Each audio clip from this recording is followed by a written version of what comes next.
Hello बच्चों, तो आज हम आप लोगों को पढ़ाने वाले हैं क्लास 12 बायोलॉजी का एक छोटा सा टॉपिक, दोहरा निषेचन या फिर द्विनिषेचन या फिर इंग्लिश में इसे डबल फर्टिलाइजेशन भी कहते हैं। छोटा सा टॉपिक है, 2 या 3 नंबर में कभी कभी पूछ दिया जाता है। इंपॉर्टेंट टॉपिक है, थोड़ा सा इंपॉर्टेंट हो जाता है क्योंकि ये कभी कभी आपके एग्जाम में पूछ दिया जाता है और इससे ऑप्शनल भी बन जाते हैं।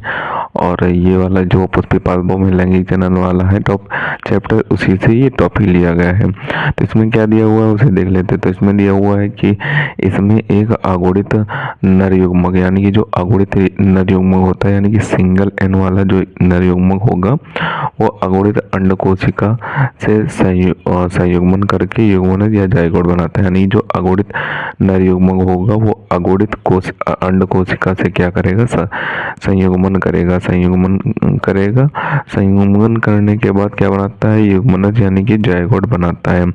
यह फर्टिलाइजेशन की प्रक्रिया है, जो 2 लाइन की प्रक्रिया होती है, ये फर्टिलाइजेशन की प्रक्रिया होती है, ये सत्य है। तो आगे कहा गया है कि यह सत्य फर्टिलाइजेशन है, जबकि दूसरा जो अगुणित नर युग्मक द्वितीयक केंद्रक से संलयन करके त्रिगुणित प्राथमिक भ्रूणपोष कोशिका बनाता है। यानी कि जो दूसरा अगुणित नर युग्मक होता है वो द्वितीयक केंद्रक से संलयन करके क्या बनाता है, त्रिगुणित प्राथमिक भ्रूणपोष बनाता है।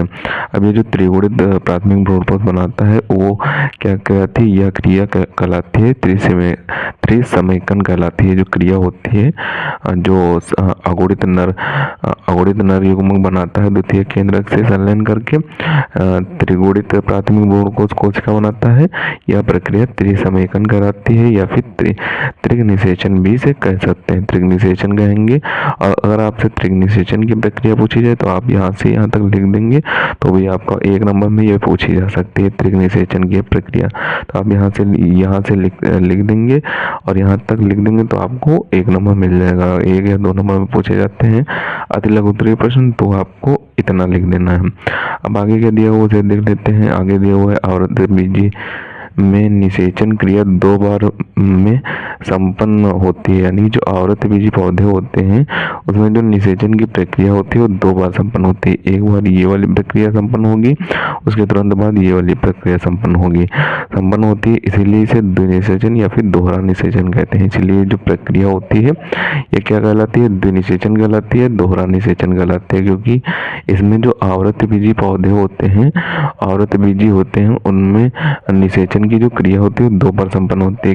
कैसे 2 बार संपन्न होगी, सबसे पहले नर युग्मक अगुणित अंड कोशिका से संयुग्मन करके युग्मनज या फिर जायगोट बनाएगा, और फिर दूसरा जो अगुणित नर युग्मक होगा वो द्वितीय केंद्रक से संलयन करके त्रिगुणित प्राथमिक भ्रूणपोष कोशिका बनाता है।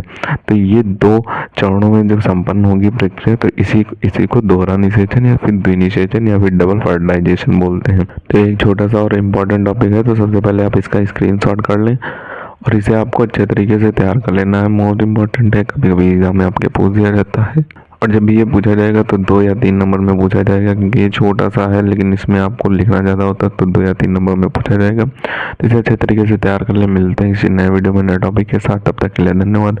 और अगर अभी तक आपने हमारे चैनल को सब्सक्राइब नहीं किया तो प्लीज़ सब्सक्राइब जरूर कर लें, क्योंकि हम इसी तरीके से क्लास 12 से रिलेटेड इंपॉर्टेंट टॉपिक वो वीडियो डालते रहते हैं।